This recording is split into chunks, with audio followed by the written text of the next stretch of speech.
Welcome back to Boys and Ghouls Film Review, folks. I'm your host, Sarah Stephenson. This is my co-host, Mike Stephenson. Hi, guys. And today we're doing something a little different. We're looking into a fantasy family movie called The Richest Cat in the World that was released in 1986. Yeah, this was a Disney production. Mm-hmm. We haven't done a lot of family movies. We've done one or two. Well, we did two Disney movies probably 2 years ago, but aside from that, we haven't done too many, I should say. I mean, some of the Disney movies were actually family movies. They're not inane kid movies where it's mind-numbing for the parents. So this isn't a bad production in itself. It's a good...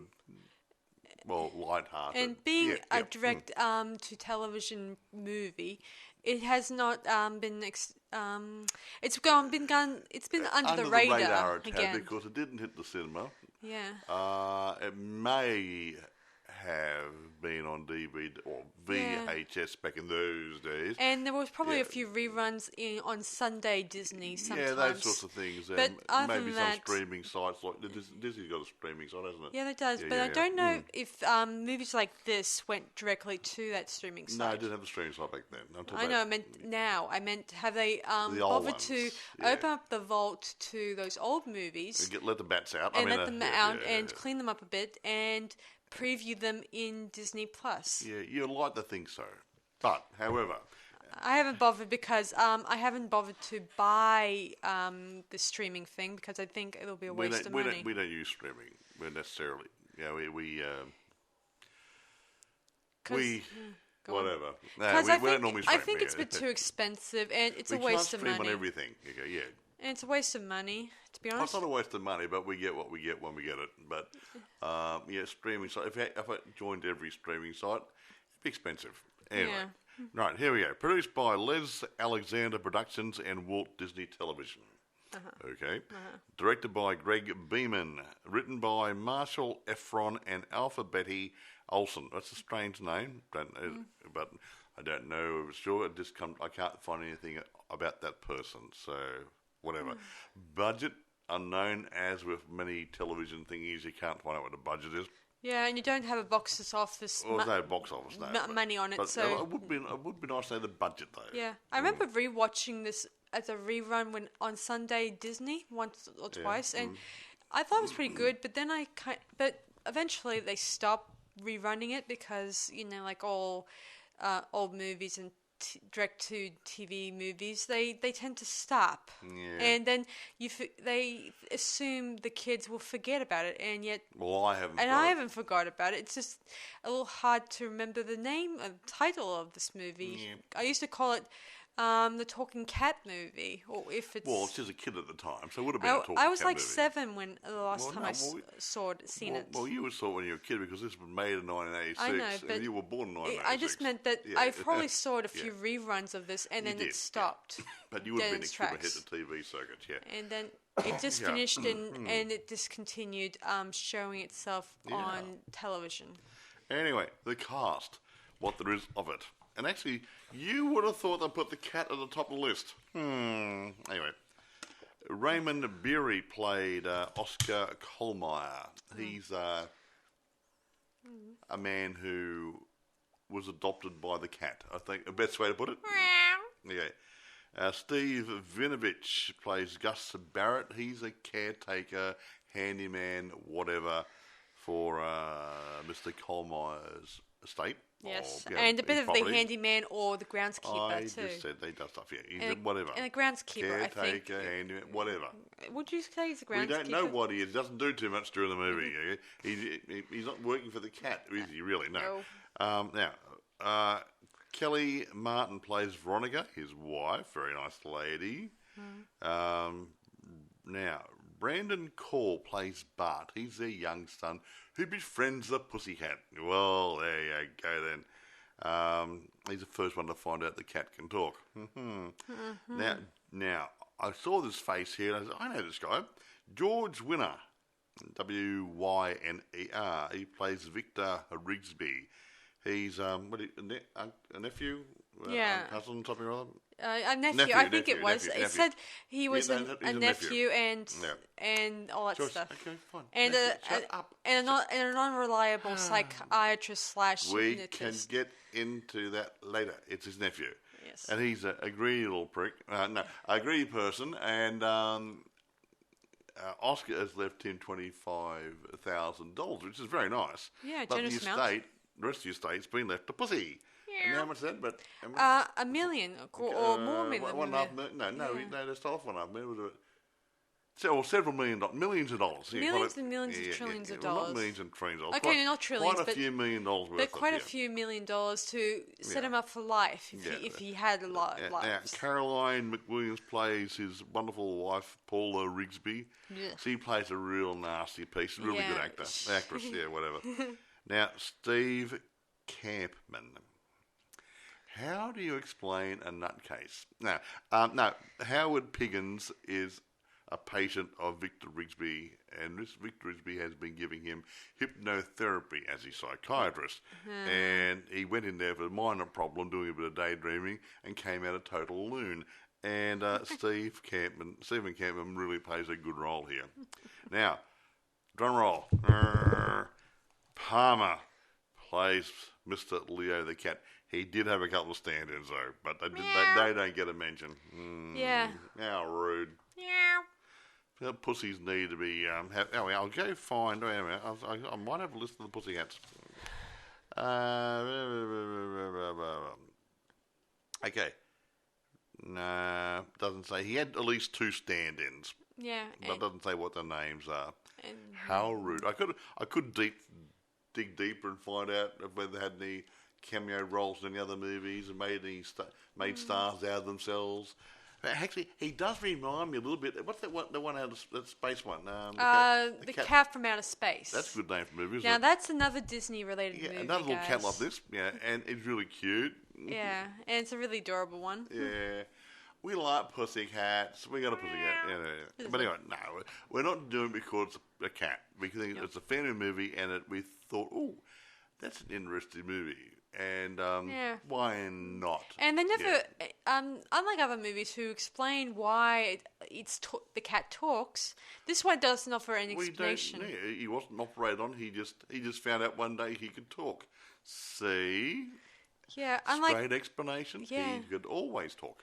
Yeah, see, in most movies they often offer a long explanation. Why this pussycat can talk? Yeah, no, who cares? It doesn't. Does it really matter? It takes away from the fantasy part, doesn't it? Yeah, let's just say it's magic, okay? Well, no. And Disney is all about the magic side to it when it comes to this stuff. Well, you look at Planet of the Apes.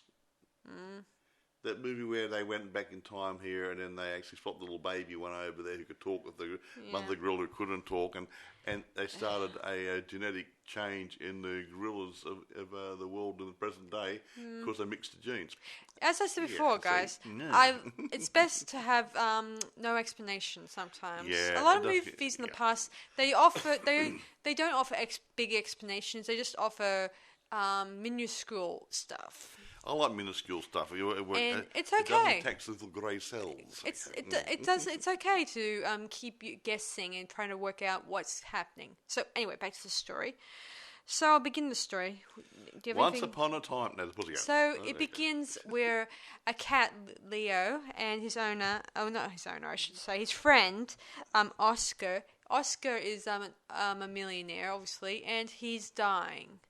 And Oscar promises Leo that he'll provide for him for all his 9 lives. For as long as he lives. Yeah. So Oscar, he croaks. He dies. Actually, it's quite funny. He's talking to the cat and he's desperate. I think there's a nurse in the background. I think he's going a bit crazy. Yeah, and the doctor says, if the man is speaking to himself, let him, because this is his last hours and he may wish to talk to himself, in those last moments. Exactly. So, eventually Oscar dies and his estate is given to Leo, the house, the car. Yeah, $5 million bucks. I just found out. Yeah. And $20,000 is set aside for Oscar's nephew, who's a greedy little prick. So, you shouldn't say that. Oh, I Yeah, did. and he's not really nice. Him and his wife, they attend the funeral acting all grievish. And, They want to get the $5 million me, yada, bucks. yada, yada, They want crap. to get the $5 million bucks, and actually they'll give him $25 million. Yeah, anyway, they approach their lawyer, and the lawyer is confused. Like, he's trying to figure out, okay, a cat has inherited this much money.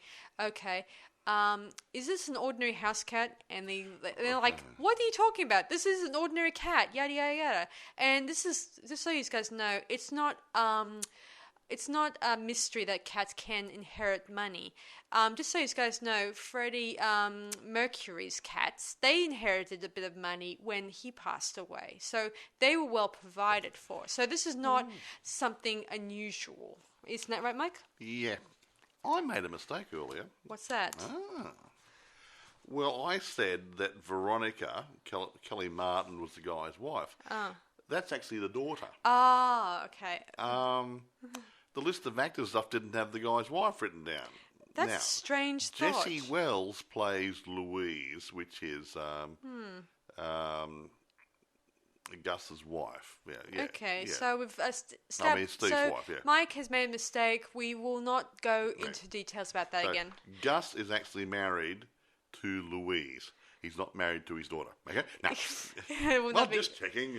I made a mistake. I wasn't on my cast list. So the house and the grounds are looked after by Gus and his family.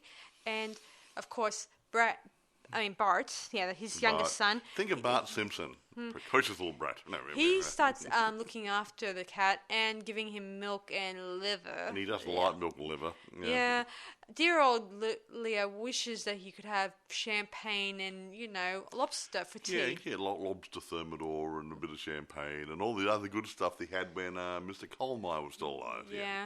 Anyway, and the boy tries to entertain Leo by reading to him, or trying to read to him, I should say. And the cat teaches him how to read properly. And he tells him to read properly, and eventually Leo does eventually talk to the boy, and eventually tries to get him to understand his own philosophy about how to learn things better. He says... Well, the cat did go to university. Yeah, he did. Well, we'll find out about that later on. He then is told to keep it a secret, but he tells his nearest sister, Victoria...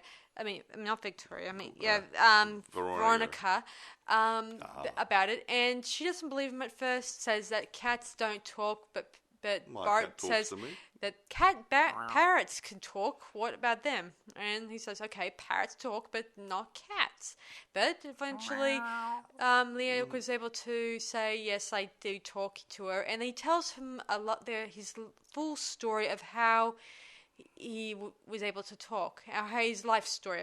About how he was born near a fish store, back of a butcher shop, plenty of food, and then one day his mum tells him, "Guess what? You have to go out and defend yourself in the real world." And he ended up going to a university because there's lots of food there, and people were going to be mean to him there, and he sat in on the classes though, so he got a degree or two. Yeah, and then he one day.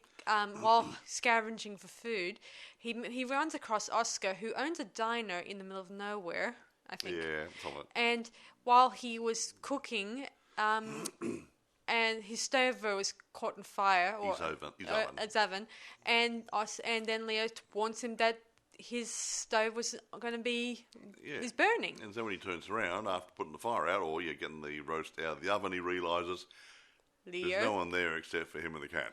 Yeah, Leo is astonished. Both of them were astonished. Leo never even knew he could talk until he realised that he may have always talked, but he never assumed this was possible. My cat talks to me. Yeah. Then one day, some two businessmen arrive at the diner, and they want Oscar's diner. They want to buy it because he owns a lot of land around it. Yeah, the land and the diner itself. And of course, Leo sees right through these two men. He overheard them talking when Mr. Kohlmeyer left the room. Yeah, he overheard that they're thinking he's a chump. The Oscar, I mean. And he realises that this property is worth millions to them. So Yes. to hold it, they offered him what average to start with? He starts off with 50? 5,000. No, 50. Oh, yeah, 50,000. He keeps going and up. then he goes up and up. And then eventually... 100,000. And Yeah. then he's... the men at first want to know his terms. And eventually he says a bit of $1 million. And one of the men ends up fainting. And he says... And the guy says, sure, $1 million. That sounds like and a good deal. He then... and Oscar adds... As long as I get to keep the mineral rights. Yeah. And the mineral rights turned out to be... you gave him more money. Yeah, because see, the land itself has oil on it, which means that that land was worth more than just. So he made. $1 million. He sold that for 1.5, but in the end he made lots more. Yeah, and that was how they were able to get a very big settlement and ending up with this house and lands. Very and nice grounds. house. He had a mansion for the pussycat to live in and everything. Yeah. Anyway, he then ends his story and tells the kids to go home and not tell anyone, not even their parents whatsoever, which I imagine later on they do find out eventually. You can't never keep a secret from your parents. Anyway. Yes, you can. Your sister does it all the time. Hey, so do I. Yeah. Anyway. Since he's 40. Yeah. So meanwhile, while this is happening, the Rigsbys, they make plans of trying to kidnap or even kill Leo. They sneak in a couple of times during throughout this movie, trying to abduct him with either liver or. Well, entice him. They want to cage him and take him away and lose him. Oh, the cat's run away.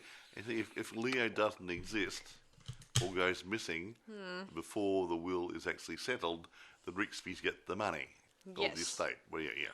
Both the estate and probably the money. Well, you know, a whole lot what the estate is. Yeah. The estate is the property and all the other good groovy stuff. Yeah. They try this 3 times, but with no success. So they end up asking Rigsby's ex-patient, what's his name? Howard, to... he hypnotizes him to ask him to get the cat, and it will solve all his problems in the sense. And live happily ever after. Yeah. Anyway, as we said before, Howard has been going through sets of problems. His one was daydreaming. He started off being a daydreamer, and he went to get help from Mr. Rigsby, who made him into a loon. There you go. Yeah, he ends up giving him more problems, like being a klepto and other stuff, and end up driving his wife, Howard's wife, away. Yeah, he lost because of his problems. Because of it, yeah. And he got arrested from those problems too. Anyway, back to the story. He eventually abducts Leo and takes him to Rigsby's house, but he says that he was not going to give it to them because they wanted to get him to deliver the cat to them and so they could dispose of it or whatever. And he said, no, I'm going to keep the cat for myself. Of course, I can use it for my therapy. Yeah. He programmed good, didn't he? Now this has happened. Everyone is trying to figure out what became of Leo, and they suspect maybe the Rigsbys may have handed it, But they or can't prove it. the groundskeepers may have been given a hand in it. But the groundskeepers, they don't have anything to gain from this. If anything, actually, they'll lose out of it. If the cat goes missing, they will lose their home, and they got to go and live elsewhere, and they won't have a job, so and blah blah blah. The Gus and his family, they have nothing to gain out of this except losing their jobs or losing their whatever. Anyway. A bit rude. Yeah. Anyway, while this is happening, they make plans of moving because in the last days in court, that's when the settlement of the house and the grounds and the money were going to be discussed. Yeah, and the judge has to make a calling. If the cat's not around at the reading of the will, when they by this particular date, the Rigsbys will get everything. Yeah, anyway, the Rigsbys, they have a bit of an alibi. They had the local minister over dinner when Howard was stealing the cat. We didn't steal the pussycat. Yeah, they even say, "Oh, we're cat people because we have this cat named Rusty." Well, what's the whole point? They're being interviewed by the media, obviously, and say, "We really love cats, rah rah." And the husband calls the cat Rusty, and the wife called it Rudolph. Meaning they may rent the cat. It was rent a cat, yeah.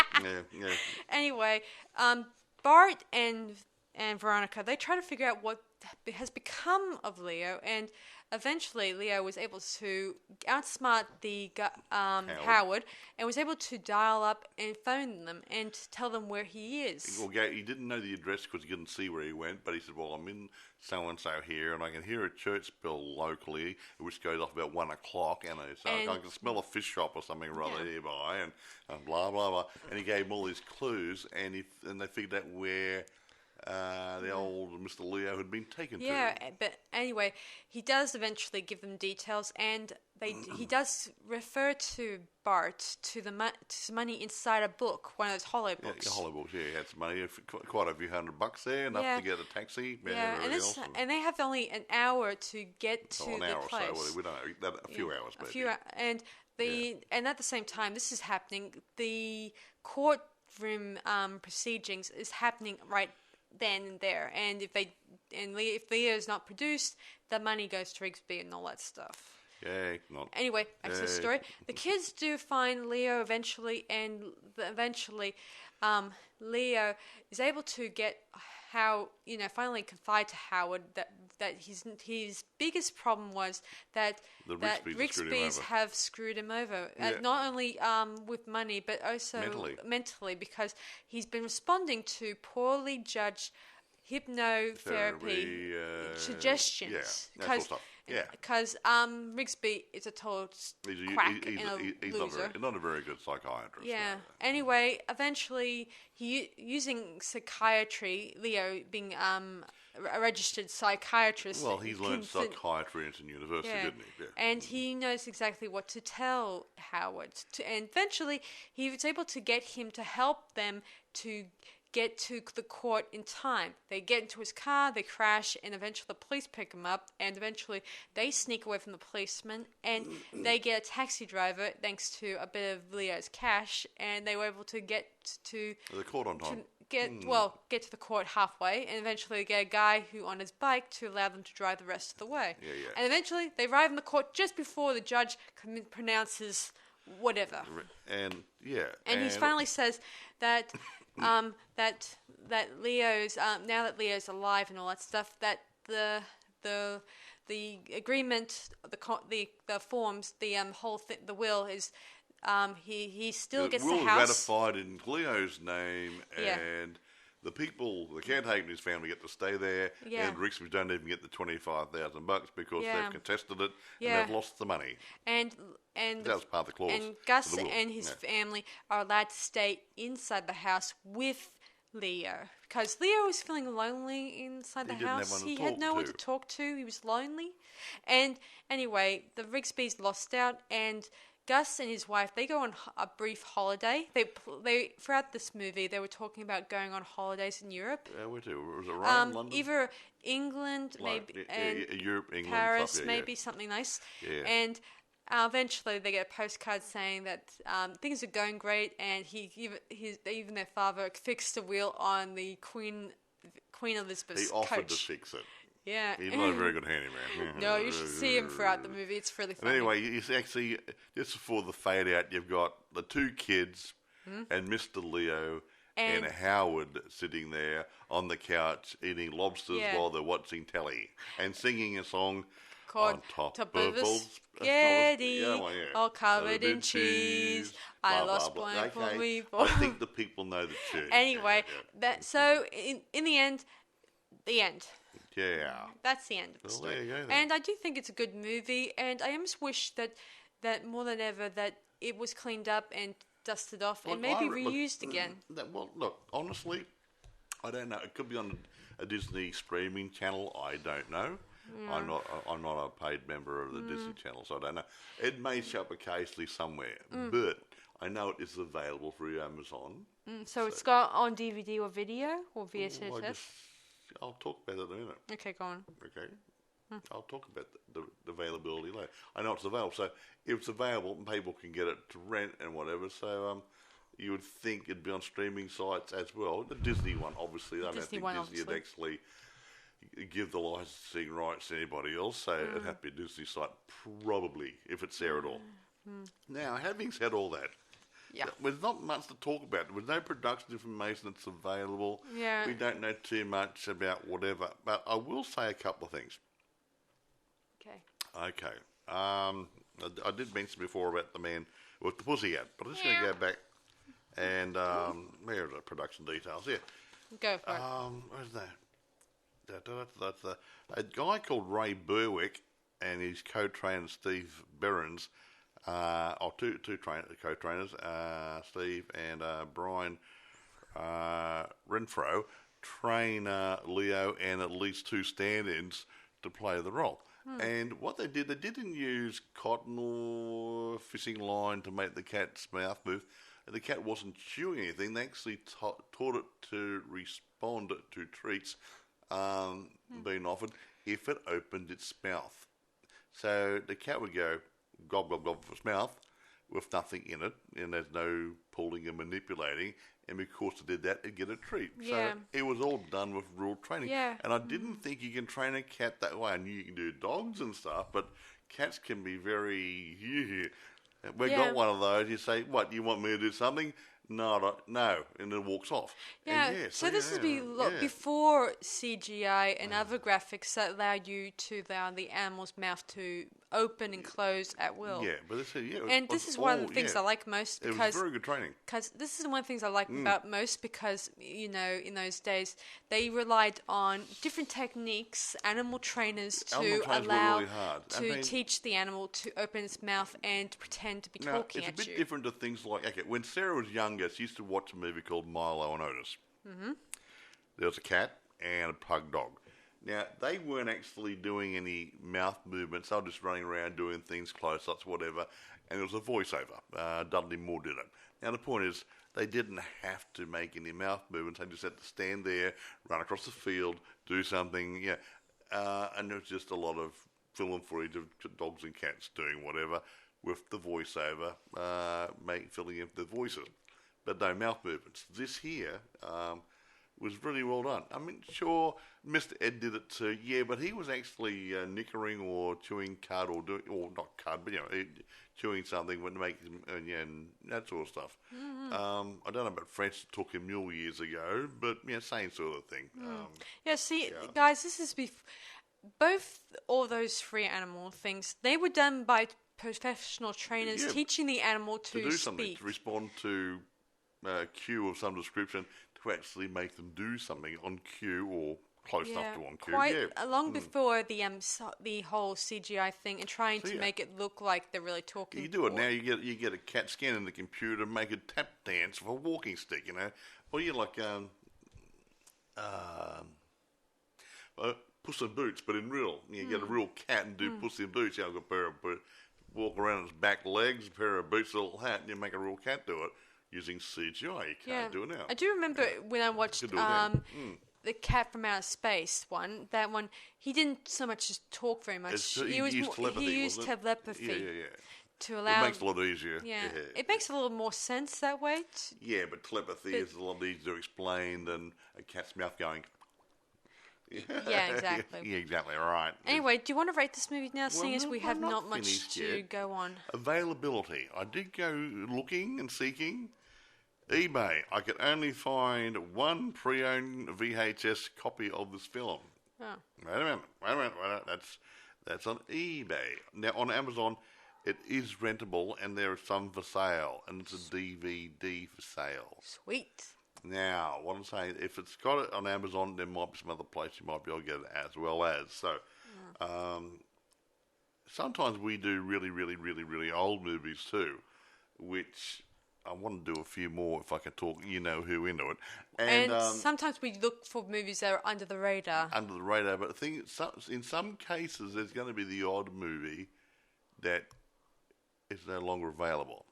However, you might find it on YouTube. Yeah. Or if you want to be really, really, really, really naughty and do it illegally, you can do a torrent download. But I suggest you don't do that unless you've got no other way of getting the source of the movie. Because some of those old movies are public domain anyway. Yeah. And you'd think it would like to see the movies actually become available, but sometimes nobody wants to bring them out. I was chasing a movie a couple of years ago. I remember that story. I'm going to tell them the story. Okay. It was a how do I?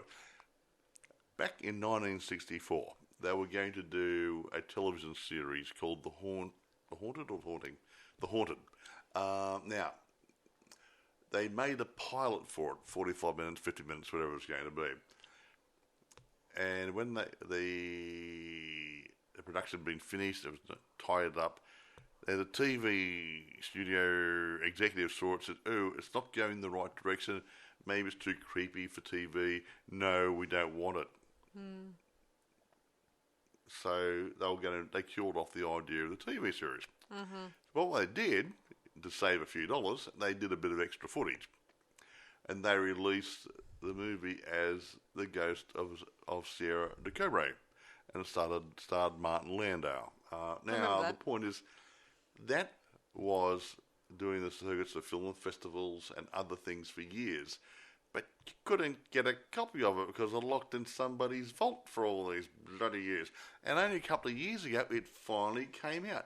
They digitally remastered it, and they had both copies, a copy of the original TV series, the pilot, about 45 minutes, and the theatrical release movie that they put on TV or whatever, which went for an hour and whatever. But finally, someone saw sense to get this movie out of mothballs and actually give it to the public. And the public have been waiting for it. Yeah. I wasn't the only one. So yeah, it is a bit weird thing, a weird concept that they just wait this long to release it. And even though at the time it was probably considered scary, but compared to a lot of modern movies, today's standards, but for that then. It was pretty damn good. I think Joseph Stefano had something to do with it as well. It was a Joseph Stefano movie production. But aside from that, compared to latest productions like Nightmare on Elm Street or Halloween or Friday the 13th, those movies can be very scary. But compared to Ghost of Sierra Cabre, that one.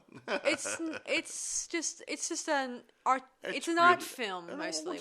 It's just a good basic, low violence, low creepy supernatural horror movie thing. Exactly. And it was, by today's standards, it's not that creepy. Yeah. But so for then, it was pretty good. I remember watching when I was a teenager. Thought, hey, this is really, really good. And it was good then, and it's good now. Yeah. If you get a copy of it, I suggest you look at that one too. The Ghost of Sierra de Cabre, 1964. We probably won't review it because Sarah doesn't want to do it, probably. I probably would. Oh, okay. I just need to find a poster for it. Here's a big question for it. Poster for it? Well, I have to put it mounted onto the thumbnail. You do that? Well, like what? We can work something out. Look for it. We'll go hunting. Anyway, guys, should we rate this movie now? I'm going to give this. Okay, family movie, Disney production. I'm going to say it's up there with the other ones. I'm going to give it a 9. I'm going to give it a 9 too. I mean, usually I give it a 9.5, but I still feel like I almost wish this movie would be taken out of mothballs and maybe fixed up. I mean, they could have polished up a little bit more in the original production, but it's a 9er, definitely a 9er. It's good, wholesome family entertainment, and I think that's missing a lot. I mean, today's movies, to me, from what I've seen with my grandkids and kids over the years, they're aiming the kids' movies at the kids and the adult movies to the adults. There's no grey area. Yeah. And this is one I think the kids can enjoy, and mum and dad can sit there without going, oh, crikey, I've got to sit for this rubbish. Yeah, like SpongeBob SquarePants or something rather. Who wants to watch that rubbish? Hey, hello, you know. Yeah, I barely even watch that. I barely even sit through that without rolling my eyes. The Disney studios put out so many good family movies. I remember seeing Old Yeller when I was a kid. Great movie. Fantastic. And other movies, crikey, I can't remember the list of them at the moment. Yeah. They did things, crikey. Well, they made a few good ones, especially with Kurt Russell when he was no more than a teen boy when he was younger. The computer wore tennis shoes. What's the one with the robot guy? The guy who's a robot. Skip. You used to watch it. The guy made the robot. He put sent his son. Oh, you mean Not Quite Human? Yeah, Not Quite Human. Too. Not Quite Human too. Although that one's still popular to this day. Yeah, but I'm saying all think. these good family movies were made by Disney Studios, and a lot of people nowadays probably aren't watching them. And I mean, to me, they're still good. Yeah, they're still good. I mean, there is some thing to. They're awesome. They did a lot for the film industry. Enjoyment looking at some past movies. It doesn't have to be blood and guts and gore and stuff. And it doesn't have to be crap. And it doesn't have to be a cheap. In the middle. And it doesn't have to be a cheap knockoff of something. No, they always put talent and expertise into making their product. Although I did notice when they did make those old movies, they always took it from either a popular book, a teen book, maybe. Treasure Island, Kidnapped. They used to take a really good book and make a screenplay out of it, and then make a damn fine movie. Even Not Quite Human was actually based off a teen book. You know, I never read it because it's not really my cup of tea. Yeah, but I enjoyed the movies all the more, obviously, because considering I had a crush on the leading actor. Yeah. I was young. I was little. Cute. Yeah.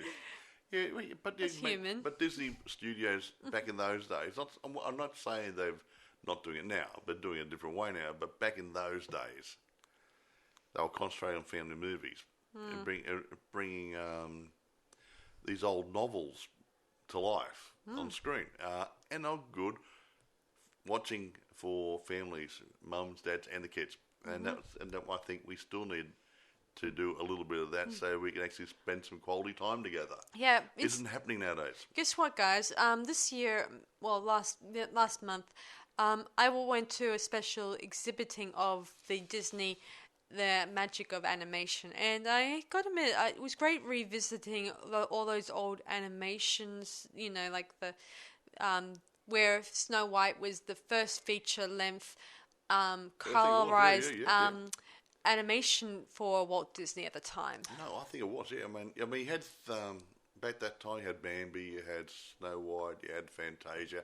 They pumped out a lot of good stuff there, and they were leaps ahead of all the other animators. Yeah, while the rest of them were still doing what everyone else has been doing. Yeah, the basics like the Tom and Jerry type stuff. Yeah, black and white stuff. Even colour, but still basic. Yeah.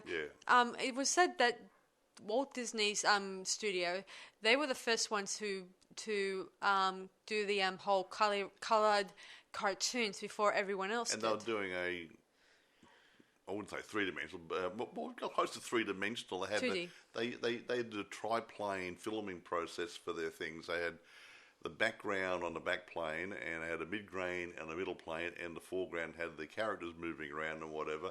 And they just moved the frames just a little bit, then took a photograph, and then moved the frames again, took another photograph, and it looked like it was 3D almost. Yeah, that's the whole beautiful concept. And they started that sort of thing, and they were great. And this was before CGI. It was all manual. Yeah, very smart people. They did great work. Yeah, guys, if you guys are living in Queensland or Brisbane, I suggest you guys check out that exhibit. It's in Queen's Museum, the Queensland Museum in Brisbane. Yeah. Be sure to purchase your tickets at the museum. It doesn't have. You can buy them online. You can buy them online, and if you have children, there's some children's stuff you can even get there too. Goodies for the kiddies. Yeah, well, it's a mixture for kids and adults alike. Considering this is a mix, this is family related. Yeah, it is family related. Yeah, I mean, that's good. Actually, speaking of family, just digressing here a bit from Walt Disney and stuff. You went to see the Batman exhibit recently. Oh yeah, I did. It was really great, guys. Movie World in Brisbane, Gold Coast. I gotta admit, that was a really awesome. I had an awesome time there. Yeah, that was a couple of weeks ago, wasn't it? Yeah, a couple of weeks ago. Yeah. I gotta admit, it was one of my best times being there. It was fantastic. Just like the Disney exhibit, I think this was probably close to what I was like growing up, because I grew up in the 90s, and I guess the Batman, all the 4 Batman movies, I grew up with those ones. Warner Studios, wasn't it? Warner?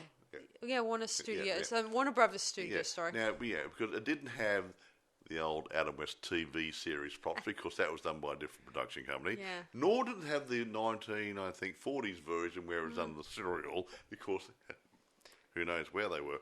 But no, it did all the Warner ones. Yeah, I certainly love the Tim Burton ones the most. Oh, Tim Burton's great. I mean, he came up with a really good concept. He kind of... And his sets were great too. Unlike other previous people who thought that we should stick to him where Batman should continue to wear tights, he decides to change that concept by making sure Batman wore a better armor. Yeah, a bit more solid, so he protects himself. If someone shoots him, he doesn't die. Yeah, because really contrary to popular belief, guys, tights does not save you from being shot. And on a cold winter's night, would you like to be running around in a pair of tights? No, I wouldn't. I like to think that the his Batman uniform has thermal heating. Thermal heating inside it. I could be lying, but you never know. I just thought of something really rude. But wearing a lot of leather could keep you warm. Well, even leather can be cold if it's not secured properly. And tights, now I can't see it. But no, the Tim Burton ones had a more substantial costume. I think Tim Burton had the right idea, in making that it look production. like somewhere in between a masked hero and a gladiator. I saw him more as a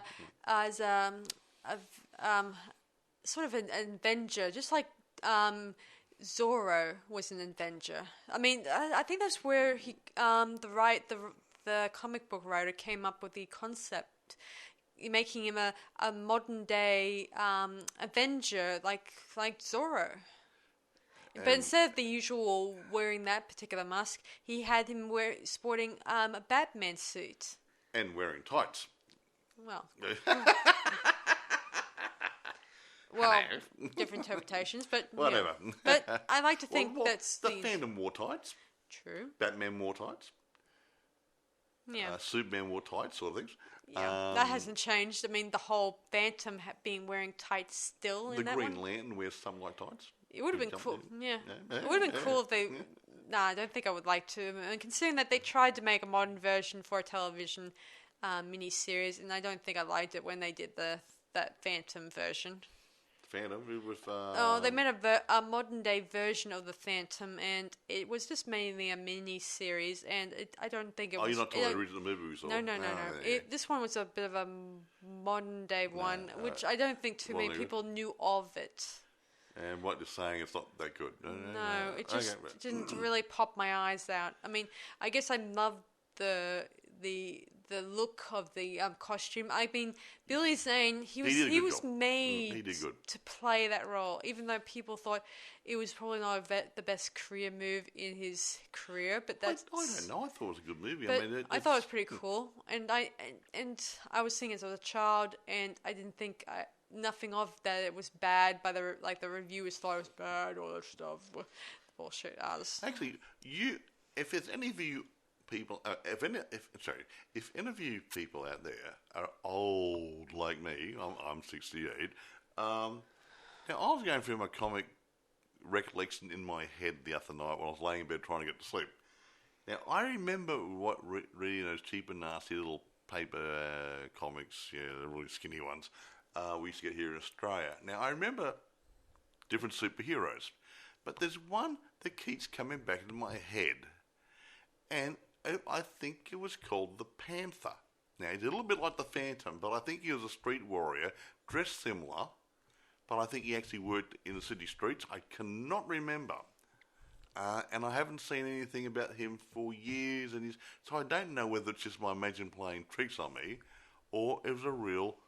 Marvel or DC or whatever character from way back when. But I'm going back to the 1950s. Yeah, I think I understand where you're coming from, Mike, because when I was little, when I was, say, 7, and when I watched most of these Disney direct-to-television movies, I could never remember the full story. Yeah. And I keep thinking maybe it was all in my head, exactly a dream. Right, I replay it every so often, but or the name the Panther something does come to mind. He was very much like the Phantom, but I think he worked in the city streets as New York. I seem to recall years ago there was a direct-to-TV movie that was sort of like Flubber, not the Robin Williams one, but something before that, and just after they did the other flubber movie. There was an original one. It was called The Absent-Minded Professor with Fred McMurray. Just after that one, obviously, too. Yeah. But there was one in the middle that was probably done in the 80s, but was long forgotten because they buried that one. Because they buried it,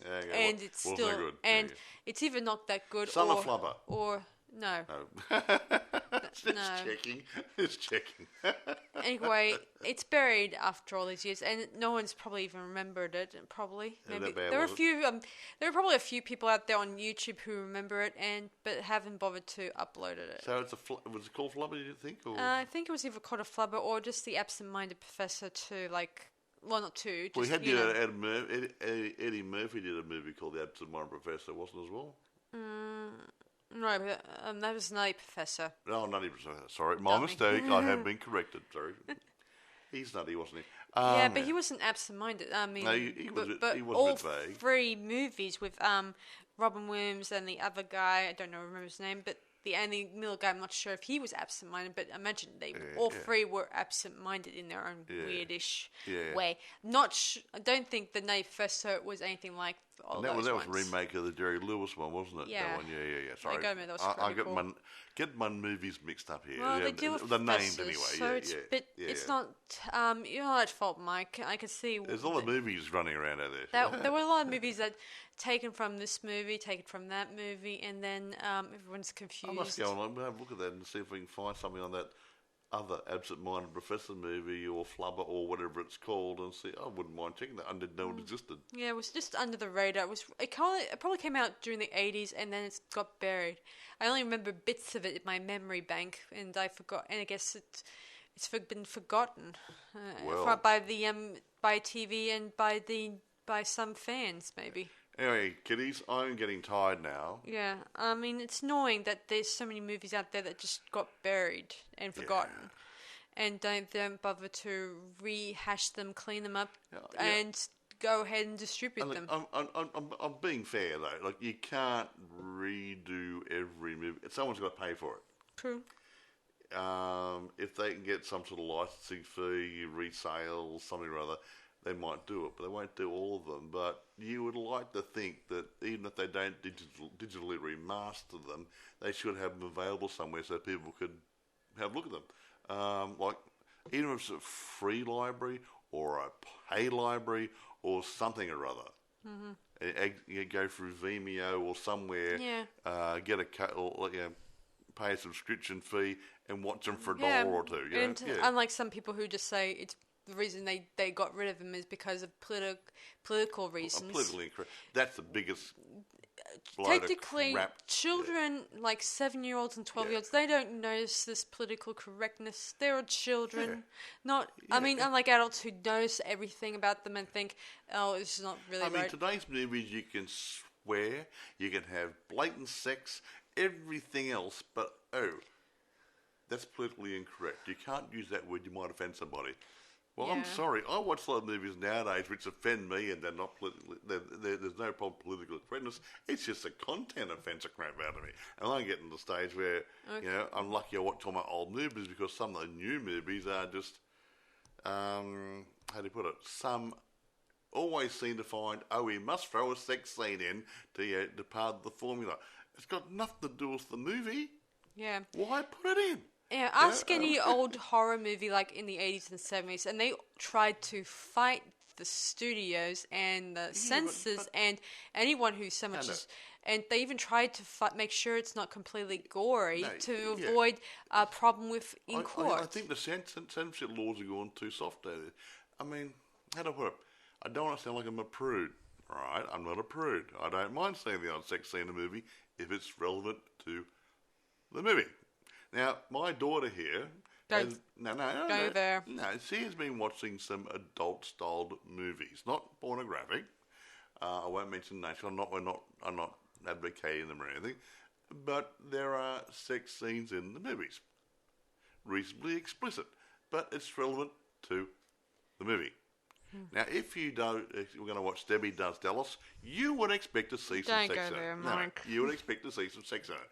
If you see an ordinary movie, it doesn't need to have sex in it to make it a good movie. So leave it out. and people don't always swear all the time through movies.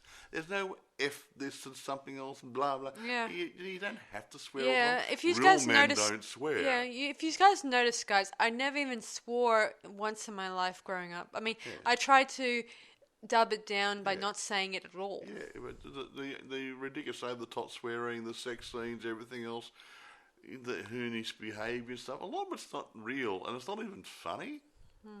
Let's make a good movie using good content instead of all this crap. Yeah. Anyway. We're running ahead of schedule, so I hope you guys enjoyed this podcast episode, and be sure to check out the Richest Cat in the World, 1986. If you can find a copy, make sure you're not buying a VHS copy, because ain't got to play it, you can't play it. Yeah, so anyway, guys, be sure to check it out and let us know in the comments what you guys think of that very movie. Anyway, this is Sarah Stephenson. And Michael.